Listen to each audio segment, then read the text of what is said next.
Hello everyone. मैंने आप लोगों को वादा किया था और मैंने आपको ये बताने के लिए प्रॉमिस किया था कि किस तरीके से स्टेट स्पॉन्सर्ड टेररिज्म होता है। अब देखिए, हम लोग थोड़ा सा ना इसको पहले इसकी थोड़ी हिस्टोरिकल फैक्ट को समझते हैं। स्टेट स्पॉन्सर्ड टेररिज्म कुछ नहीं है, ये इसके अलग अलग टाइप्स हैं।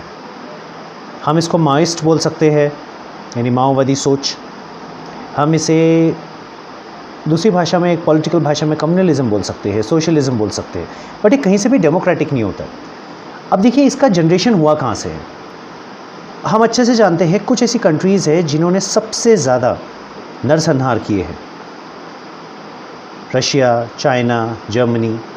आप यहाँ पे देखते हैं तो यहाँ पर मैक्सिमम जिन्होंने रूल किया है उनकी मेंटालिटी या उनकी जो आइडियोलॉजी थी कहीं से भी डेमोक्रेटिक नहीं थी, यानी डेमोक्रेसी को वो मानते नहीं थे। उनका मानना है एक जन जो बन गया मीन्स वो बन गया। एग्जाम्पल आप नॉर्थ कोरिया का किम जोंग योंग लो। अब देखिए, इनमें से कुछ ऐसी कंट्रीज़ है जो प्रॉक्सी वॉर्स खेलती है। इनमें से हम चाइना के बारे में बात करेंगे। मैं जिस रीजन की बात करने की कोशिश कर रहा हूँ वो चाइना का ऐसा रीजन है जो इंडिया के नॉर्थ ईस्ट से जुड़ता है। नॉर्थ ईस्ट के बहुत सारे सेक्टर्स जुड़ते हैं। वेस्ट बंगाल जुड़ता है, बांग्लादेश जुड़ता है, नेपाल जुड़ता है। अब हमारे यहाँ पर कैसा है, आज की डेट में अगर बोला जाए ना तो गया वो ज़माना डायरेक्ट युद्ध का। आप देखो, यूक्रेन और रशिया की युद्ध का कोई रिजल्ट नहीं आ रहा है। चाइना ने दूसरी स्ट्रैटेजी अपनाया। चाइना या तो सामने वाले को डेप्थ देता है, बाद में उसके प्रॉपर्टी या फिर पर्टिकुलर रीजन को सीज कर लेता है, 99 ईयर्स के लिए यूज़ करता है। या फिर चाइना की हैबिट होती है दूसरी, वो ये होती है कि वहाँ से वो इन्फिल्ट्रेट करवाता है। वो कुछ कम्युनिस्ट लोकल, जिसको हम लेफ़्ट ग्रुप बोलते हैं, उनके नेताओं को जनरेट करता है। हमारे यहाँ पे कई सारे ऐसे लोग हैं जिनकी लेफ़्ट की सोच है, यानी वो डेमोक्रेसी में बिलीव नहीं करते। वो बोलते किसी एक इंसान को बना दो, वही इंसान सब कुछ चलाएगा। भाई, आप एक इंसान को बना के सब कुछ चलाओगे ना तो वो डेमोक्रेसी नहीं कहलाता है, वो डिक्टेटरशिप कहलाता है। तो कम्युनिस्ट जो मानसिकता है वो एक डिक्टेटरशिप की मानसिकता है। ये दुनिया में एक रिसर्च की गई है जिसमें ये बोला गया है ये सबसे हिंसक मानसिकता है। उनकी मानसिकता में ऐसा है कि एक इंसान जो बन गया वो मरते दम तक बनेगा। आप किम जोंग योंग के देश में जाइए, आप वहाँ पर इंटरनेट यूज़ नहीं कर सकते, गूगल नहीं देख सकते, इट्स एन ओपन जेल। वहाँ पे जाते हैं आप, अपने भगवान को पूजने के पहले वो ये बोलता है कि मेरे दादा और मेरे पिताजी की फ़ोटो पे हार चढ़ाओ, उनके लिए ताज़े फूल लेकर आओ। भाई, आपके दादा और पिताजी से हमें कोई प्रॉब्लम नहीं है, बट वो भगवान नहीं है। आप किसी की आस्था को ख़त्म कर रहे हो। अब समझते हैं इसे। हमारे देश में जड़ माओइस्ट की कब से हुई? जब इंडिया ने चाइना के साथ वॉर हारा था। अक्साई चीन हमारे हाथ से चला गया। अक्साई चीन वापस लेने की इंडिया कोशिश कर रहा है, मगर वो इंटरनेशनल कोर्ट में उसे केस लड़ के जीतना पड़ेगा क्योंकि वो गैर कानूनी कब्जा है।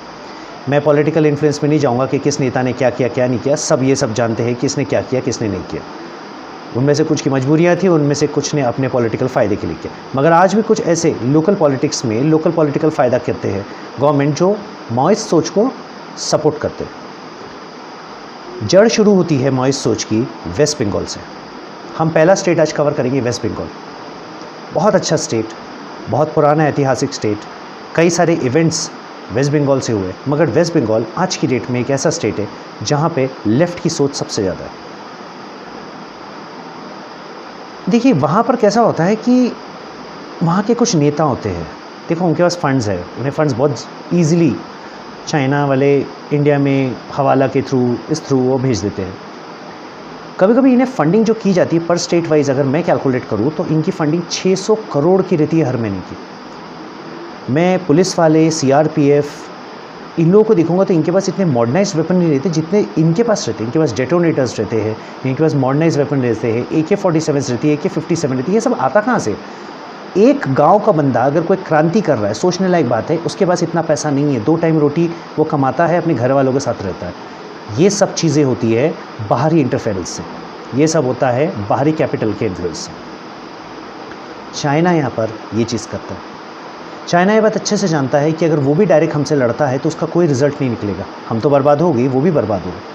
तो वो किसी देश को अगर बर्बाद करना है ना तो डायरेक्ट मत लड़ो, उसके अंदर उसके घर में ना प्रॉक्सी वॉर्स करवा दो। कुछ ऐसे अपने प्रॉक्सी लोगों को भेज दो जो थोड़े पढ़े लिखे रहे और वहाँ की जनता में अंधों में काना राजा बन जाए।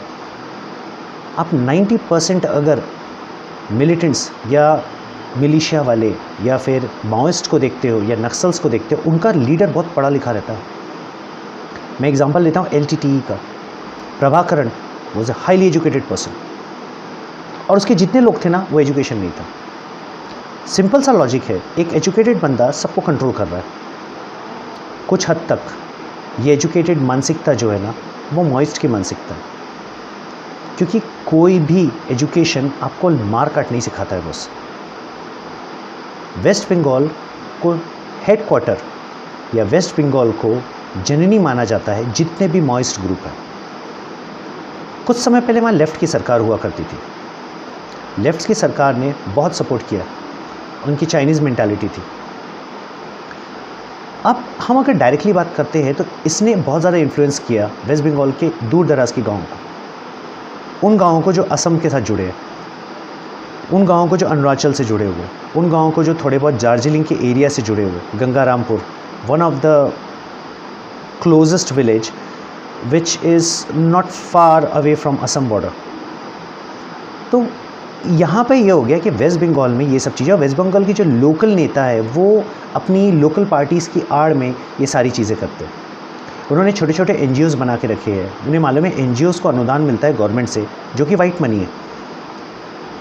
अच्छा, कमाल की बात यह है कि अगर आप इंडिपेंडेंस से अभी तक अगर कैलकुलेट करते हैं तो एक फ़ंड कहलाता है जिसको बोलते हैं disturb area fund. Disturb area fund उन स्टेट्स को दिया जाता है जहाँ पे या तो मिलिटेंसी है, या जहाँ पे माओइस्ट ग्रुप है, नक्सलाइट्स है। अब सोचने वाली बात, 1800 करोड़ रुपए मिनिमम दिया जाता है हर महीने विदाउट एनी ऑडिट।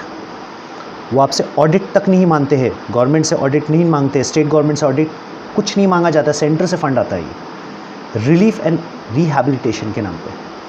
अब आप सोचिए ये फ़ंड कहाँ जाता होगा। 1800 करोड़ का 1 रुपये का हिसाब अगर चीफ मिनिस्टर को नहीं देना पड़ रहा है किसी स्टेट को, तो या तो वो उसके पॉकेट में जा रहा है, या तो फिर इन एक्टिविटीज़ को बढ़ावे के लिए जा रहा है। वेस्ट बंगाल जननी माना जाता है माओइस्ट ग्रुप के लिए।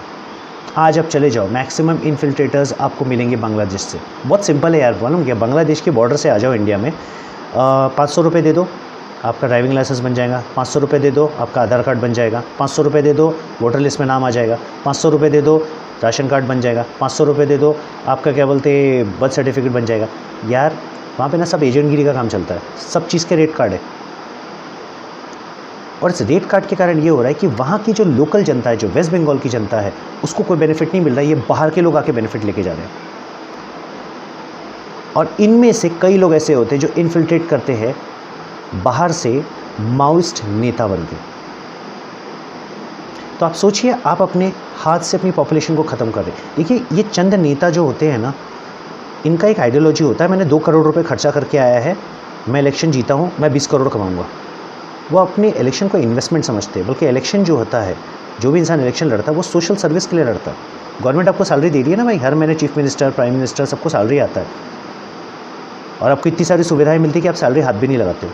फिर एक्स्ट्रा कमाने की बात क्यों सोचते हो? इसका मतलब जो पैसा आपके पास था वो ब्लैक का था, या आपने किसी उद्योगपति से लिया है जिसको आप बेनिफिट पहुँचाना चाहते हो। वेस्ट बंगाल का ऐसा कोई कैटेगरी, वेस्ट बंगाल में लिटरेसी लेवल बहुत कम है।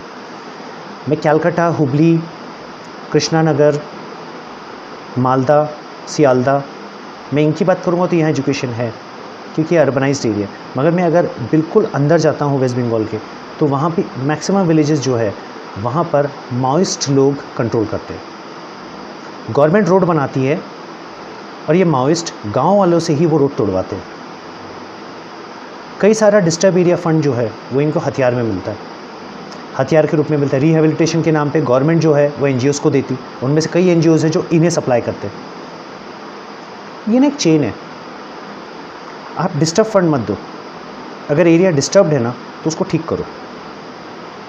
आप CRPF डालते हो वहाँ पर, मत डालो, घेर लो पूरे स्टेट को, आर्मी घुसेड़ दो, ख़त्म करो एक बार में।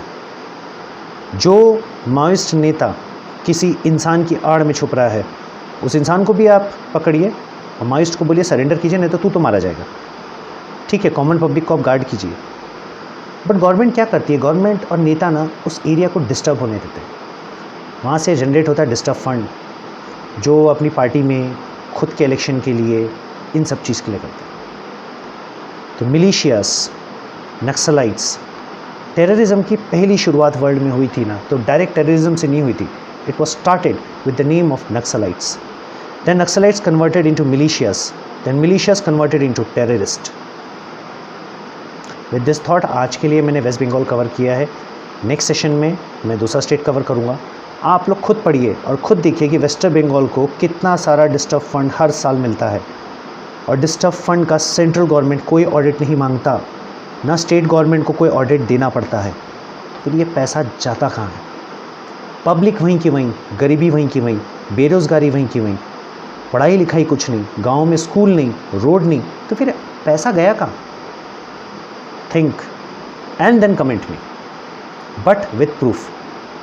हवा हवाई या नेताओं वाली बात आप मुझसे नहीं करेंगे मेरे कमेंट्स में. मेरे कमेंट्स में जो बात होगी वो फैक्ट की बात होगी. मैं फैक्ट पे बात करता हूँ, आप भी मुझे फैक्ट में जवाब देंगे. उम्मीद करता हूँ जितने बच्चों ने ये चीज़ को सुनी होंगी उन्हें यूपीएससी लेवल में वेस्ट बंगाल की डिस्टर्ब एरिया फंड का जो सिनारियो है वो समझ में आया होगा. प्लस उन्हें ये समझ में आया होगा कि लेफ्ट विंग किस तरीके से अटैच्ड है चाइनीज़ इन्फ्लुएंस के कारण, जिसे वेस्ट बंगाल हमेशा डिस्टर्ब रहता है. With this thought, have a nice day. God bless you.